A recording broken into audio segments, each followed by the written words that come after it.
Александр Твардовский. Переправа. Переправа, переправа, берег левый, берег правый, снег шершавый, кромка льда. Кому память, кому слава, кому темная вода. Ни приметы, ни следа. Ночью первым из колонны, обломав у края лед, погрузился на понтонны первый взвод. Погрузился, оттолкнулся и пошел. Второй за ним. Приготовился, пригнулся, третий следом за вторым. Как плоты пошли понтонны, громыхнул один, другой, басовым железным тоном, точно крыша под ногой. И плывут бойцы куда-то, притаив тычки в тени, и совсем свои ребята, сразу будто не они, сразу будто не похожи на своих, на тех ребят. Как-то все родней и строже, как-то все тебе дороже и родней, чем час назад. Поглядеть и впрямь, ребята, как по правде желторот.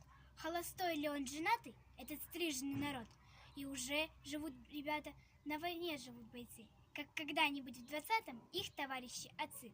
Тем путем идут суровым, что и 200 лет назад проходил с ружьем кремневым русский труженик-солдат.